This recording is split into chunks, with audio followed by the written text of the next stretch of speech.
嗨，大家好啊！歡迎收睇 Henny 嘅地產頻道。有冇朋友仔呢幾年嚟一直喺度關注緊中山坦洲嘅樓市呢？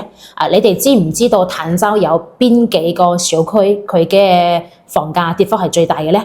今日咧我同大家講一講坦洲呢幾年嚟跌幅最大嘅5個樓盤順便咧分析一下佢哋嘅優劣勢，幫大家做一個客觀嘅有營養嘅篩選。第一個樓盤就係金帝世紀城啦，係啦，以前呢個樓盤高峰時期咧係要賣到2萬蚊左右嘅一個單價，而家咧只需要均價15,000蚊，特價房咧13,000價就可以啦，仲送埋你全屋嘅得家電啦，送俾你產權嘅車位啦，仲送粵港兩地車牌喎，總共咧係分3期開發嘅，就20棟嘅啫，80到142平嘅2房到4房，全部都係精裝現樓，唔需要去等嘅。係坦洲唯一一個可以同佳景康城相提並論嘅樓盤。港澳業主咧係佔大多數，係我哋中山第一個開通咗港澳直通巴嘅樓盤。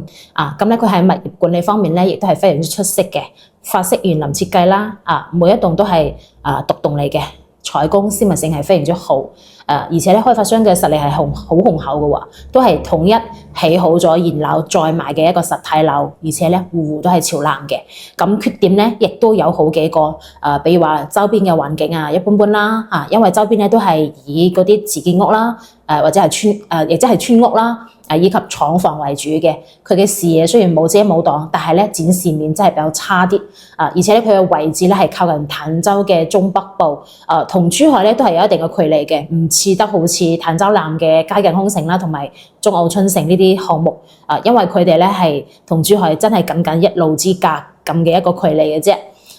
再者咧就係佢嘅價格偏高咯，因為呢個項目嘅精裝嘅均價咧去到15,000蚊左右，喺坦洲呢啲價目表裏頭咧，佢嘅價格咧係僅次於豪宅天花板佳景康城，所以咧佢性價比唔係特別高嚇，價格係冇咩優勢嘅。咁第二個樓盤咧就係呢個裕豐名門啦，距離珠海咧只有一個紅綠燈嘅一個咁嘅距離，小區咧總共有31棟，早嗰年毛坯咧都要賣到17,000、18,000蚊啦，陰公。最近推出嘅特價房咧，精裝現樓價咧只需要1萬出頭，哇！真係平到真係冇得頂啊！其實咧呢個小區嘅位置咧係好好嘅，隔離咧就係優越城嘅一個商場啦，都好方便。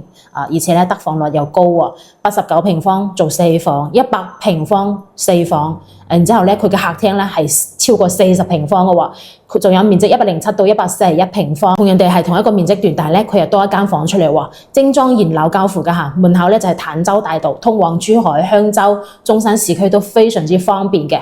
不過聽講佢嘅物業咧就比較差，仲有停車難呢個問題。我相信你哋應該喺網上都睇到好多關於裕豐名門一個負面嘅消息啦，咁我喺度咧就唔多講啦。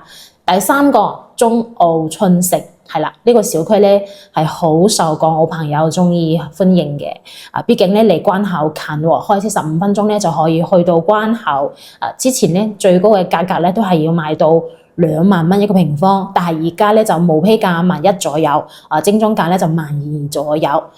咁呢個小區咧就總共有79棟，係屬於一個非常大嘅一個小區嚟嘅。係中澳自持嘅一個物業，有直通巴到港澳啦。如果你可以接受話呢個小區外圍環境唔係配套非常之完善嘅咧，完全可以入手嘅。性價比咧係坦洲南係最高嘅。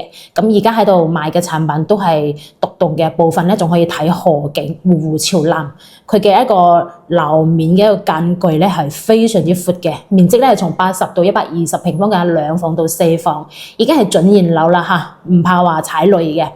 不過咧，香海大橋通車之後咧，前面靠馬路嗰一排咧會特別嘈，而且咧灰塵都好大。周邊咧村屋係比較多嘅，城市街面咧顯得比較雜亂咯。所以你過嚟睇樓嘅時候咧，就要注意避開呢啲咁嘅一個漏洞啦。第4個就係日進半島呢個樓盤咧，距離珠海只有50米嘅距離，佢係靠住呢個地理嘅優勢。以前毛坯咧都賣到17,000、18,000。你真係唔敢相信啦！而家講出嚟，而家開發商推出嘅大精裝嘅新房咧，價格只需要賣到1萬出頭，特價房有啲9,000幾蚊都可以啦。大精裝喎，呢個價位真係喺坦洲嚟講係性價比真係非常之高啊！從今年3月份截至到而家，已經賣咗200幾套啦。咁佢究竟有咩魅力咧？係因為佢價錢真係足夠吸引，吊打周邊所有嘅二手樓，再加上佢超100%嘅得房率，導致呢個樓盤喺坦洲呢個片區真係風生水起啊！缺點係咩咧？就係目前嘅配套同埋交通都唔係非常之方便咯。雖然話一腳攬過去咧就係珠海，但係行路係好方便，開車就要兜一個好大嘅圈喎。而且佢周邊嘅環境係真係比較雜亂咯，居住嘅密度比較高，而且係屬於期房。買咗樓咧，你就要租屋1年左右先可以住入去。第5個咧就係佳景康城啦。呢個項目咧就係坦洲豪宅嘅一個標杆項目啦。3期嘅新樓曾經賣到最高價22000啊，加推嘅4期價格咧係15000蚊到17000蚊左右。呢個小區其實主打嘅咧就係一個交樓標準高啦嘅一個咁嘅優勢啦，品質係非常之 OK 嘅，而且咧目前佢樓下嘅商業咧係已經好完善配套好成熟噶啦。最大嘅缺點係咩咧？咁梗係貴啦，太貴啦！可以買得起嘅，一咪就珠海嘅白領金領人士，一咪就港澳嘅精英人士啦。而且喺度賣嘅全部都係期房，買咗樓咧，仲要租1年嘅屋咧，先可以入住。咁坦洲樓盤嘅分析咧就到呢度啦。如果你最近喺度了解坦洲嘅樓盤，歡迎訂閱 Henny 嘅頻道。咁 Henny 咧從廣西嚟到中山定居咧都有20年嘅時間，從事地產呢個行業咧都有10幾年㗎啦。可以話咧對中山嘅每一個地方咧都非常之熟悉，而且呢10幾年嚟我哋成交嘅好多咧都係熟客介紹朋友啦，朋友介紹朋友啦，做回頭客比較多嘅，所以咧請俾個機會我同你深入連接一下。咁下期再見啦，拜拜。